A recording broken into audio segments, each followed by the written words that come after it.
Olá, meus irmãos, a graça e a paz do Senhor Jesus.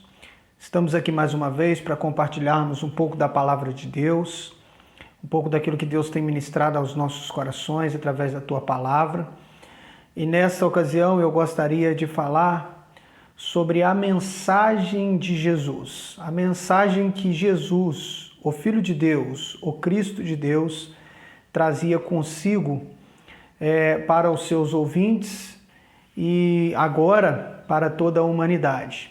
Essa mensagem se consistia naquilo que ele veio fazer, o seu propósito de gerar, através da sua própria vida, vida nas pessoas, gerar através da sua própria vida e a entrega, a renúncia da sua própria vida, a salvação ou restabelecimento da comunhão que nós agora temos por meio de Cristo, a comunhão com o Pai ou uma correta relação com o Pai. Gostaria de enviar um abraço para a Igreja Batista em Antônio Prado de Minas, essa igreja que eu amo, que eu tenho o privilégio de pastorear. Queria mandar um abraço para os irmãos ali do Pangarito. Que saudade, irmãos, que eu estou das nossas reuniões nas terças-feiras. Que saudade que eu estou de estar com os irmãos, comendo aquele pastel, comendo aquele caldo, ou melhor, tomando aquele caldo, aquela mandioca com carne que a irmã Márcia faz, que é uma maravilha. Queridos, eu estou com muita saudade disso tudo, Infelizmente, nós ainda não sabemos quando nós iremos retornar, mas nós estamos aqui, na medida do possível, nós estamos aqui para, de alguma forma, nos mantermos ligados dentro desta dificuldade pandêmica que nós estamos passando. Gostaria de fazer uma oração antes de entrar propriamente dito na palavra. Nós estaremos falando hoje no Evangelho de Marcos. Então eu gostaria que você pudesse, antes de nós estarmos meditando na palavra, pudesse estar orando comigo, fazendo essa oração. Senhor, no nome de Jesus, nós te glorificamos, nós te exaltamos, Pai. E pedimos ao Senhor a direção para este tempo, para tudo que nós iremos falar, que o Senhor esteja iluminando a nossa mente, fazendo com que a nossa mente seja esclarecida através da Tua palavra e que o Teu nome seja glorificado através, Senhor Deus, das nossas ações e através da Tua palavra, que faz aquilo que lhe apraz. Fale conosco em nome de Jesus. Amém. Marcos, Evangelho de Jesus, segundo a narrativa de Marcos. Eu vou estar lendo a partir do verso 9 no capítulo 1. Então, no primeiro capítulo do Evangelho de Marcos, abra aí a sua Bíblia. A partir do verso 9, a palavra do Senhor diz assim: Naquela ocasião, Jesus veio de Nazaré, da Galileia, e foi batizado por João no Jordão. Assim que saiu da água, Jesus viu o céu se abrindo e o Espírito descendo como pomba sobre ele. Então veio dos céus uma voz: Tu és o meu Filho amado, em ti me agrado. Logo após, o Espírito o impeliu para o deserto. Ali esteve 40 dias sendo tentado por Satanás. Estava com os animais selvagens e os anjos o serviam. Depois que João, o Batista, foi preso, Jesus foi para a Galileia, proclamando as boas novas de Deus, dizendo: O tempo é chegado, o reino de Deus está próximo. Arrependam-se e creiam nas boas novas. É sobre essa mensagem que nós queremos hoje transmitir a palavra de Deus e que Deus aplique a sua palavra aos nossos corações. O Evangelho de Marcos, ele tem algumas características importantes. Primeiro que foi o primeiro evangelho a ser escrito, Foi o primeiro evangelho a ser ali referência para os outros evangelhos, tais como Mateus e Lucas.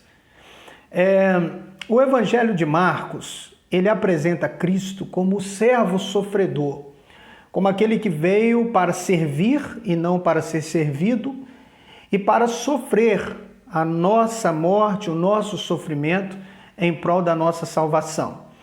No capítulo 1 do Evangelho de Marcos, Marcos apresenta a Jesus como o ungido de Deus, como o prometido de Deus, como o Messias, aquele que viria no tempo na qual Deus havia estabelecido, para que através da vinda do Messias ele pudesse trazer libertação para todos aqueles que creem na sua obra. Então o Evangelho de Marcos, ele tem essa peculiaridade, ele nos apresenta Jesus como o servo sofredor. Ou seja, Jesus ele serve para nós, olhando dentro dessa perspectiva, como exemplo de serviço e como exemplo de sofrimento, sofrimento em prol do outro. E isso nós podemos já, de primeira mão, já aprender, né, com o Evangelho de Marcos sobre essa questão.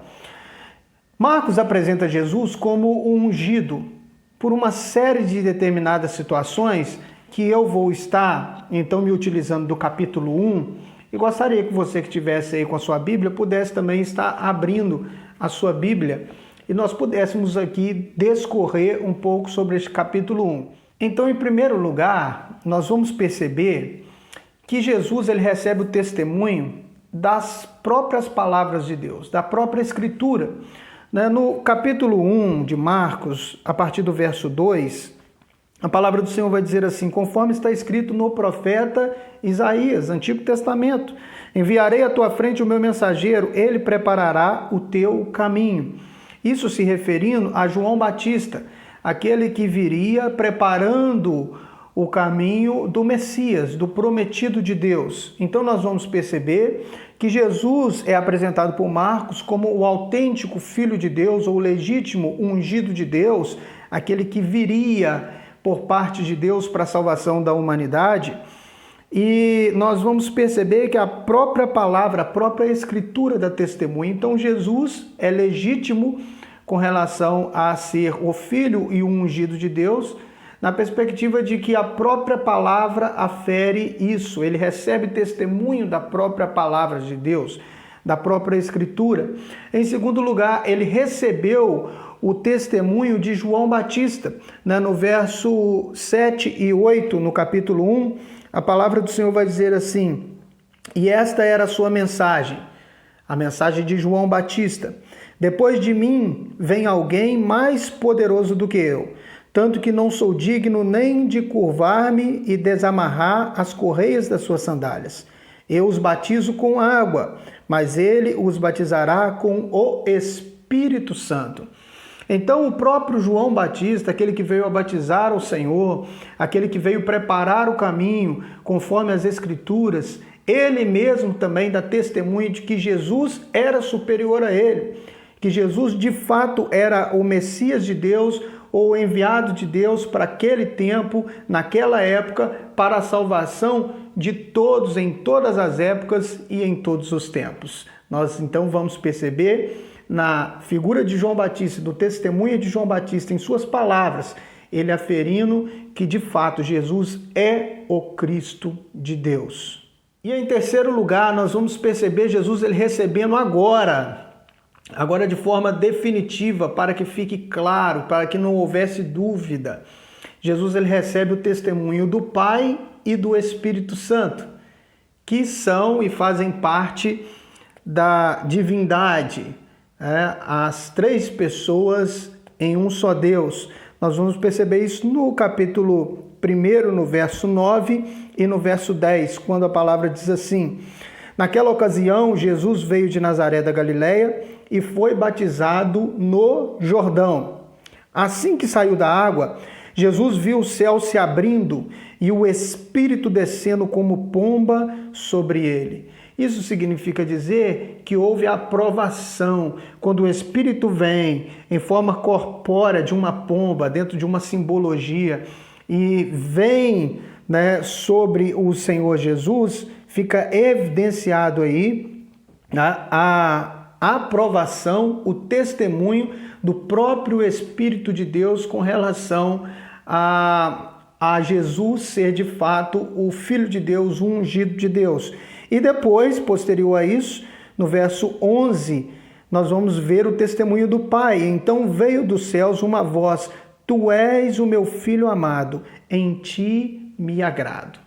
Então aqui nós temos então a Trindade, né? O Pai, o Filho e o Espírito Santo, mostrando que de fato e de verdade, na narrativa de Marcos, aquilo que Marcos nos apresenta, Jesus é o Filho de Deus, é o ungido de Deus. Em quarto lugar, nós vamos perceber que Jesus ele venceu a tentação, mostrando assim também que ele de fato era aquele que viria para a salvação da humanidade. Nos versos 12 e 13, nós vamos perceber isso. Logo após, o Espírito Santo, o impeliu ou o conduziu para o deserto. Ali esteve 40 dias sendo tentado por Satanás, estando com os animais selvagens, os anjos o serviram.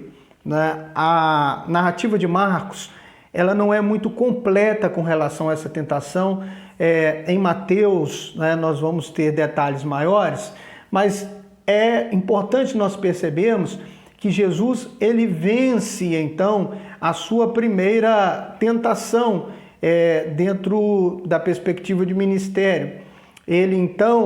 Ele passa por aquela provação, por aquela tentação, e agora ele estava apto a continuar dentro daquilo que o Pai havia planejado para a salvação da humanidade, que é o plano de redenção da humanidade. Então Jesus ele passa por esse teste, mostrando que de fato ele era aquele que veio do Pai para a salvação do mundo.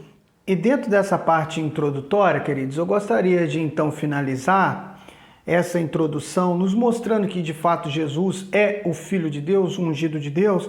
Eu gostaria de terminar com as próprias palavras de Jesus quando ele vai anunciar as boas novas do reino. Somente aquele que tem a mensagem do céu poderia trazer boas novas, ou seja, boas notícias, notícias de salvação. E Jesus, então, no verso 14 e 15, ele vai expor a sua mensagem.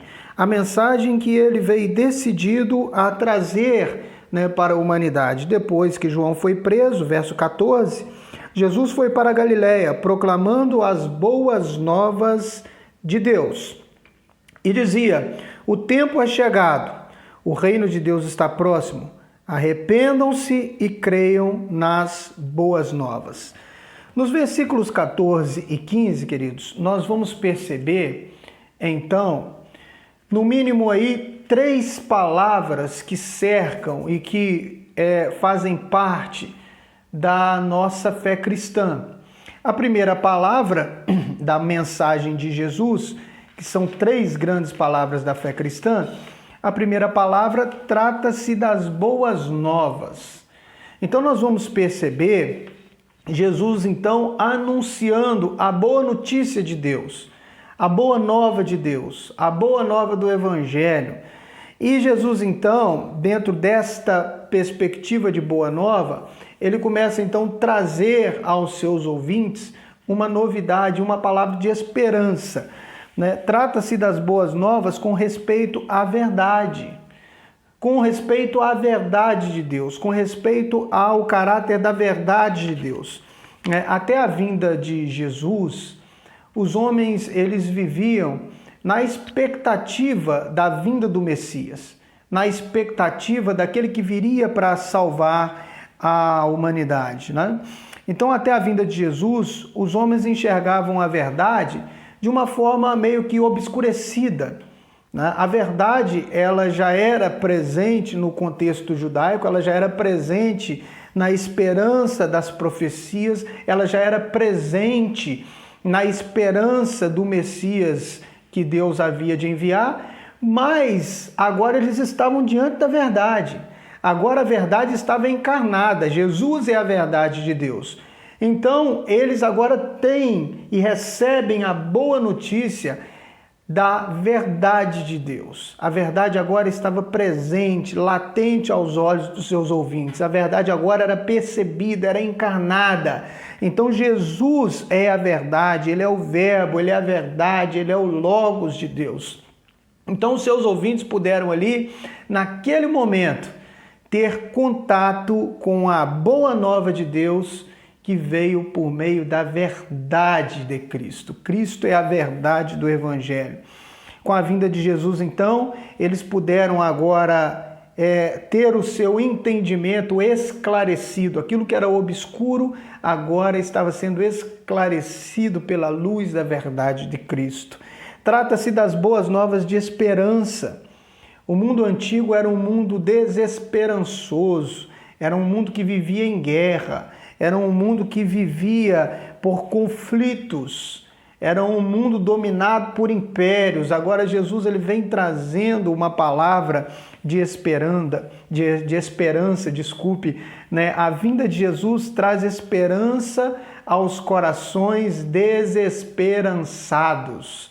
A palavra de Deus, a boa nova vinda do Cristo, agora estava trazendo esperança. E como que isso é importante para as nossas vidas? No mundo agora que nós estamos vivendo, eu queria te dizer, você que está nos ouvindo, que nós, como Igreja do Senhor, nós somos a extensão do reino de Deus aqui na terra. Nós somos a extensão de Jesus aqui na terra, porque nós somos o seu corpo, ele é o cabeça, nós somos a igreja e nós temos uma palavra de esperança para os desesperançosos. Que coisa maravilhosa, né? Nós temos uma palavra de esperança. Eram as boas novas também de paz. As boas novas de reconciliação com Deus. Paz aqui no aspecto de sermos reconciliados com o Pai. Paulo vai dizer que nós éramos inimigos de Deus, que nós éramos por natureza, segundo a nossa pecaminosidade, natureza caída, nós éramos inimigos de Deus, havia inimizade com Deus, mas agora Jesus, ele como príncipe da paz, vem trazendo as boas novas de paz. Paz com Deus, perfeita comunhão com o Pai através do sacrifício da vida de Jesus, através da entrega, da renúncia. Hoje nós temos paz com Deus. Foi propiciado por meio do sangue de Cristo Jesus a paz. A paz foi selada entre Deus e os homens, a saber, aqueles que aceitam a Cristo como seu Senhor e Salvador, eles são agora conduzidos ao Pai para viver uma vida de uma correta relação com Deus e de comunhão com Deus. É a paz. Então é boa nova, as boas novas trazendo paz, reconciliação com Deus. Há também no aspecto das boas novas, as boas novas de imortalidade. Através da palavra de esperança trazida por Jesus, Jesus então ele vai nos seus argumentos, nas suas palavras, na forma como ele revelava o reino de Deus através das suas palavras, ele vai mostrar uma outra perspectiva, não uma perspectiva mundana, não uma perspectiva terrena, transitória. As palavras de Jesus, elas ressoavam para a eternidade. Então, a eternidade nos leva a entender sobre a nossa imortalidade para os que estão em Cristo Jesus. A palavra de Deus diz, as próprias palavras de Jesus, que ainda que nós venhamos a estar mortos ou mortos, nós viveremos eternamente, porque Ele nos dá esperança da imortalidade. Para o pagão, a vida era um caminho de morte. A vida, ela terminava na morte, para boa parte dos credos pagãos, né? Mas Jesus veio com a boa notícia de que em Cristo, nele, fundamentados nele, ligados nele, nós temos agora a imortalidade, a vida eterna por meio dele. Nós somos imortais.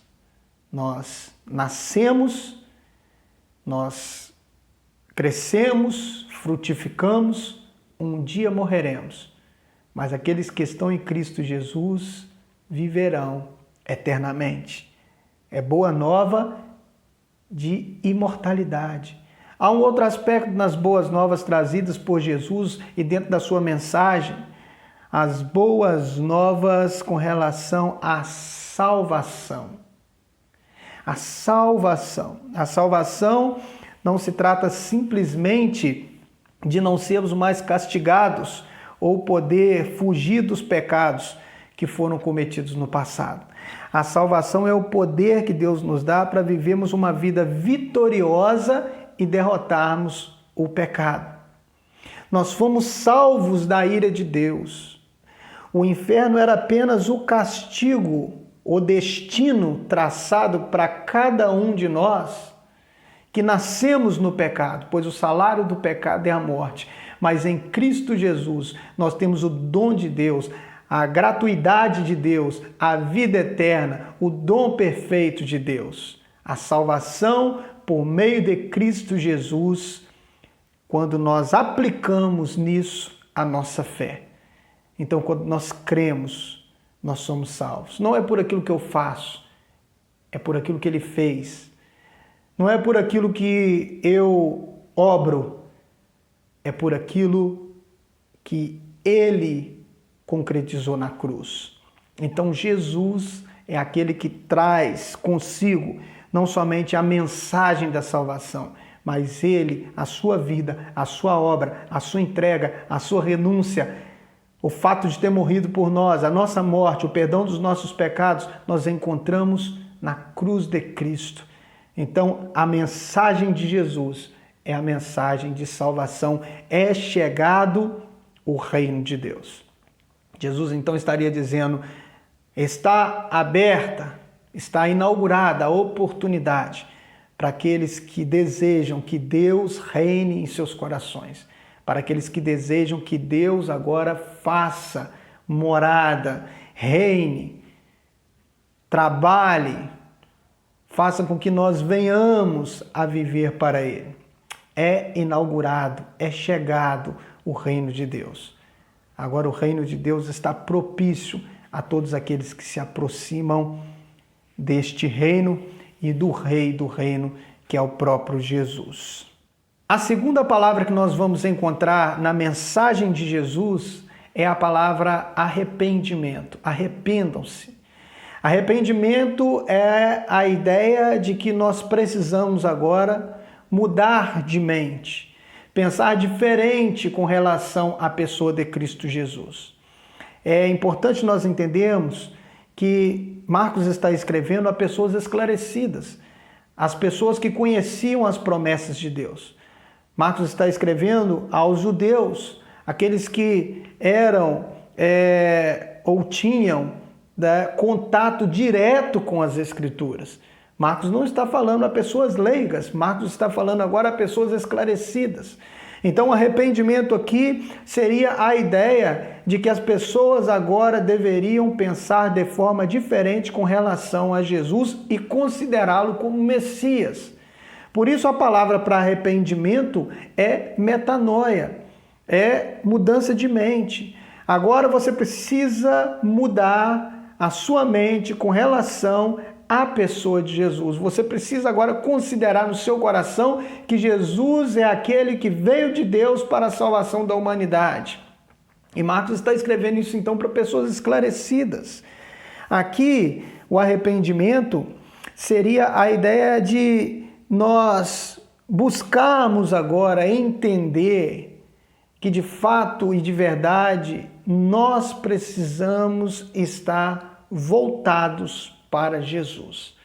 O arrependimento, ele é algo implícito na salvação. A salvação é por meio do arrependimento e fé. Arrependimento daquilo que eu pensava com relação a Cristo. Arrependimento da minha vida regressa. Arrependimento sobre aquilo que eu fazia e agora que em Cristo, sendo inaugurado o reino de Deus, eu tenho a possibilidade de viver em novidade de vida. Então, o arrependimento é a ideia de que nós não podemos mais entender Cristo, a sua mensagem, da mesma maneira como nós entendíamos ou procurávamos viver. Agora, quando nós ouvimos a palavra de Deus e Jesus nos convocando para o arrependimento, agora nossa mente deve se voltar para aquilo que Ele deseja realizar nas nossas vidas, aquilo que Ele deseja realizar através de nós. O verdadeiro arrependimento significa não só que alguém está aflito por consequência do pecado, não só por aqueles que estão afligidos por aquilo que o pecado traz consigo para as nossas vidas, mas que também chegou a odiar o pecado em si. A pessoa arrependida, ela começa a pensar sobre o pecado da mesma forma como Deus pensa do pecado, abominando o pecado. Jesus ele vai dizer para os seus seguidores: quem de vós me convence de pecado? Em outra sorte, Jesus estaria dizendo: não há justificativa.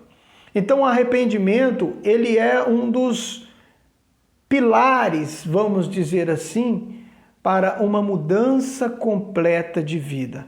Arrependimento e fé. Eu me arrependo, eu tive contato agora com a palavra, eu tive contato agora com a verdade do Cristo.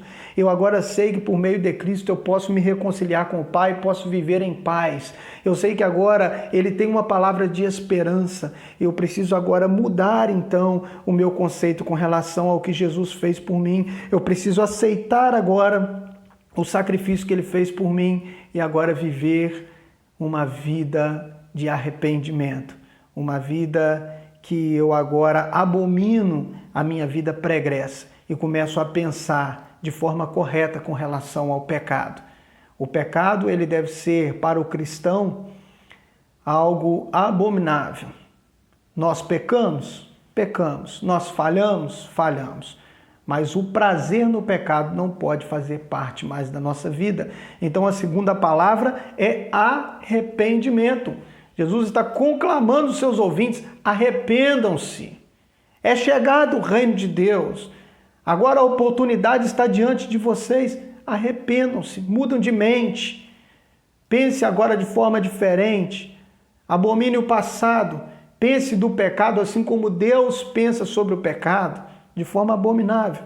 E viva agora uma vida ao lado de Deus, ao lado de Jesus. É a segunda palavra da fé cristã que nós encontramos na mensagem de Jesus. A terceira palavra que nós vamos encontrar na mensagem de Jesus é crer. Se nós nos arrependemos, agora nós precisamos crer. Crer nada mais é do que dar crédito à mensagem de Jesus. Crer nada mais é do que dar crédito àquilo que Jesus tem nos ensinado através da sua palavra. Então, Jesus ele nos conclama: é chegado o reino de Deus. A porta do reino de Deus agora está aberta, a oportunidade está dada a todos os que têm contato com a mensagem. É chegado o reino de Deus. Arrependam-se e creiam. Arrependimento e fé. Arrependimento e crer, dar crédito àquilo que Jesus está dizendo. O fato é que existem pessoas que elas ouviram a palavra, sabem das necessidades de se arrependerem, mas não dão crédito à palavra de Jesus. E aí a obra fica incompleta. Porque quando nós entendemos que Jesus de fato é o Filho de Deus, que Deus enviou o seu Filho para a salvação de todo aquele que nele crê, que o que nos garante a salvação e a vida eterna é a obra de Jesus na cruz do Calvário. É mérito dele, ele nos salva por sua graça, por sua misericórdia. E quando nós aplicamos a nossa fé naquilo que ele fez, nós somos salvos, nós somos garantidos, nós somos justificados em Deus. Deus nos declara justos, mas para isso nós precisamos nos arrepender dos nossos pecados. Tratar o pecado como Deus trata o pecado, de forma abominável. Deus abomina o pecado, não tem prazer no pecado. E agora nós precisamos então dar crédito à mensagem de Jesus. Existem pessoas que estão vivendo como se Deus não existisse, conhece as Escrituras, conhece a palavra, mas vive uma vida como se Deus não existisse. Crer no Evangelho significa simplesmente dar crédito às palavras de Jesus. Reconhecer no nosso interior que as palavras de Jesus, elas são verdadeiras. Ela é a verdade de Deus para as nossas vidas. Crer que Deus ama o mundo de tal maneira que faria qualquer sacrifício para nos atrair novamente a Ele. Então eu queria deixar essa palavra para o seu coração. A mensagem de Jesus é inaugurado o reino de Deus, é chegado o reino de Deus. O reino de Deus agora está propício a todos aqueles que creem por meio de Jesus. Arrependam-se. Arrependam-se das suas vidas pregressas, daquilo que nós fizemos no passado. Dê crédito à verdade de Jesus, que é a verdade que liberta os nossos corações. É a verdade que traz vida. Crer em Deus e nas palavras de Jesus, o seu Filho, é a condição para sermos salvos. A palavra é muito clara com relação a isso. Aquele que crê será salvo.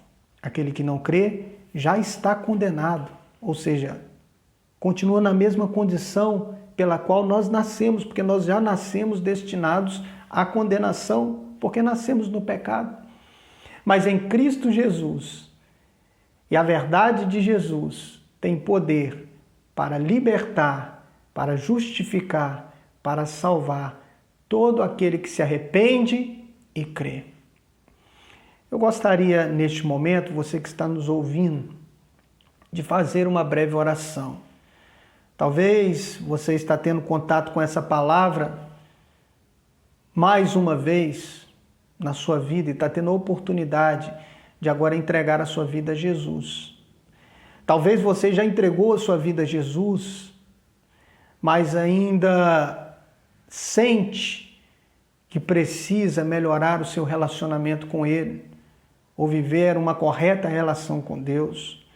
Talvez você ainda não ouviu da mensagem do Evangelho e agora está se deparando com a mensagem do Evangelho. Eu queria te dizer que Jesus pode transformar e pode salvar a sua vida. Ele morreu na cruz pelos nossos pecados.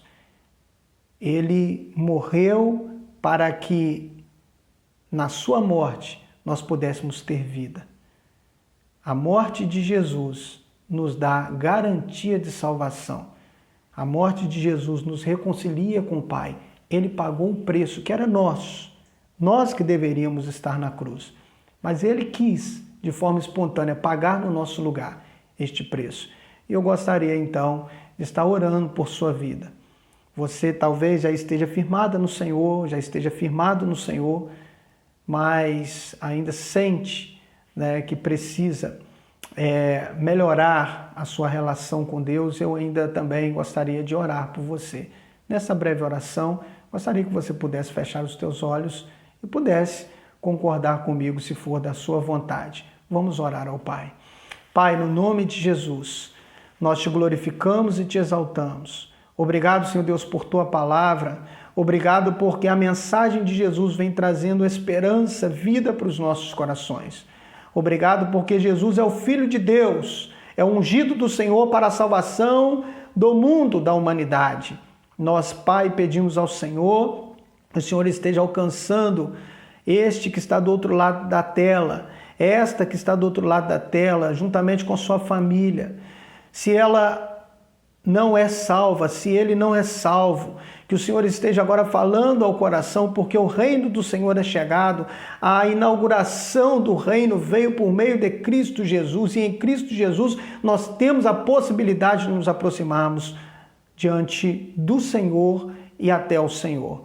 Nós pedimos ao Senhor, Pai, que o Senhor esteja tratando com os corações, salvando vidas, esses que estão me ouvindo, que a bênção do Senhor repouse sobre as suas vidas. Fortalece o cansado, levanta o abatido, Senhor, dê vigor àqueles que estão passando por momentos de dificuldades espirituais, que já estão no Senhor, que já fazem parte do corpo, mas que estão passando por muitas dificuldades neste momento difícil que nós estamos enfrentando. Pai, no nome de Jesus, Eu peço ao Senhor, por aqueles que ainda não tomaram uma decisão por Cristo, que através deste vídeo essas pessoas entregarem os seus corações e as suas vidas a Jesus. É a oração que eu faço, agradecido por tudo, Senhor. Pelo derramado do Senhor, pela vida do Senhor em nós, por fazermos parte do teu corpo e por recebermos um dia a mensagem do Senhor, gerando esperança para os nossos corações. É a oração que eu faço em nome de Jesus. Amém. Amém. Que Deus abençoe a sua vida, a sua família. Assim nós estamos terminando este tempo. Eu queria te lembrar que a palavra do Senhor, a mensagem de Jesus, é o que gera esperança, confiança e salvação para os nossos corações. É chegado o reino de Deus, está inaugurado.